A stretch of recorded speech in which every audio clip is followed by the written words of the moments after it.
అంటే మన హైకోర్టులు, సుప్రీంకోర్టు చాలా విషయాల్లో వాళ్ళు తీర్పులు చెప్తున్నారు.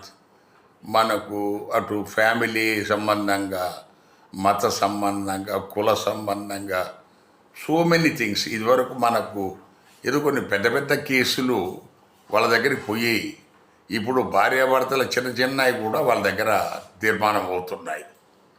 తర్వాత ఇవి మరి ఇది ఏ ఏ ఏ రకంగా ఇది మంచికో చెడుకో తెలియదు.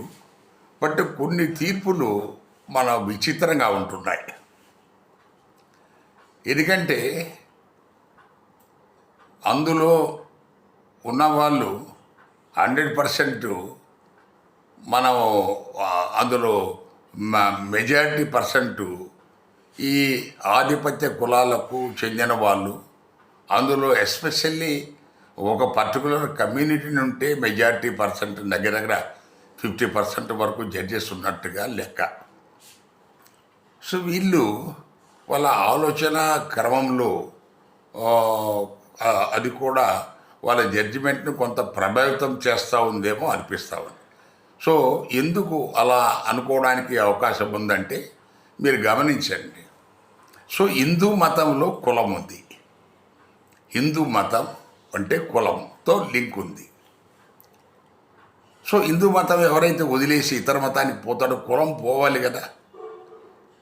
నువ్వు కులం పోదంటారు, అది ఎట్లా? సో హిందూ మతం నుంచి క్రిస్టియానిటీకి వెళ్ళాడు, క్రిస్టియన్లో కులం లేదు, ఇస్లాంలో కులం లేదు, సిక్కిజంలో కులం లేదు, బుద్ధిజంలో కులం లేదు. సో నువ్వు అక్కడ పోయినా కూడా నీ కులం ఉందంటే ఇది ఏ లెక్కన? అంటే మీరు ఏంటంటే మీ ఆలోచన ధోరణి లేకపోతే మీ చట్టాల విశ్లేషణ విధానంలో మరి ఈ విషయం మీద మీరు చాలా లోతుగా ఆలోచించాల్సిన అవసరం ఉందని ప్రజల తరపున ఈ సుప్రీంకోర్టు, హైకోర్టుకు విజ్ఞప్తి చేస్తున్నాను. ఎప్పుడైతే అతను మతం మారాడో క్యాస్ట్ పోయింది, బట్ అయినా కూడా కులం అడుగుతున్నారు. ఎవరైతే కులం అడిగాడో అది డెఫినెట్గా కంటెంప్ట్, అది అగెనిస్ట్ ది లా. మీరేం కులం అంట, వాడు నీ క్రిస్టియన్ అంటాడు, నీవేం కులం అంటున్నాడు, మళ్ళా ఎలా అడుగుతారు కులం? సో దీని మీద మనకు సీరియస్గా కోర్టులు, మనకు సుప్రీంకోర్టు ధర్మాసనం ఒక తీర్పు ప్రకటించాలనేది ప్రజల విజ్ఞప్తి. Thank you.